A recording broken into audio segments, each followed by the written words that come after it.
Big, crazy outdoor adventures. Welcome to the Alley Mill. The Alley Mill was built in 1893 by a gentleman named George Worcester McCaskill. This mill was built in place of a grist mill that had originally been here, and it is powered by a water turbine. This mill is a roller mill which grinds wheat into flour and corn into cornmeal. It wasn't a very productive mill because if you look around, this isn't a very farmland cooperation around here. They really actually thought that the grain would come in on the railroad, and the railroad was put in a few miles away from here.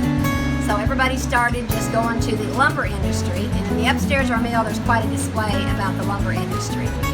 Down here, all of the grain was brought in by oxen, wagons, horses, and it all came in at the same time. If you have a crop of corn or wheat, you harvest it, and it all harvests at the same time.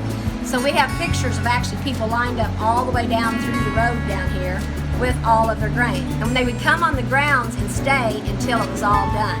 They didn't leave and then come back, a 2 or 3 day ride to get their grain. So these big bins along here would hold people's grain. And then after they started on your bin, they would take it and carry it to the basement, dump it into the bottom bins. Little elevator cups would transport it from here to the 3rd story. It would go through the shakers and the sifters and clean it, and would drop by gravity into the first machine. We had to go through all 3 machines. After it got through the first one, it was small enough, it'd go down into another set of bins, another set of cups, go to the second one. It did that through 3 processes. The last stage goes through a silk sifter, and it's on the 2nd floor. And it actually is screens wrapped in silk, and then you take and they would shake back and forth, and that grain would sift through it. Over there against that bin is a shaft, and the grain would come down through it, and then it would turn a corner, and they'd pull a little trap door and fill the barrels. When they were doing wheat, they made 50 to 60 barrels a day. When they did corn, they did 70 to 80. Corn sheller is over here against the wall. It actually has the original hole in the wall where the corn cob would fly out. They would pour the corn down through the chute, it would spin off the corn, go into a bin, and go through that machine.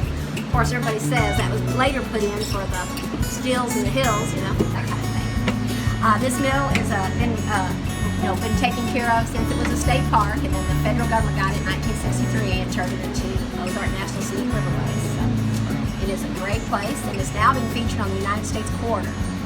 In June the 5th, the U.S. Mint was here, and it's now part of the National Park Series, and it's on the money, so we are so proud of that. Wow. So that's anything else you'd like to know about the Alley Mill?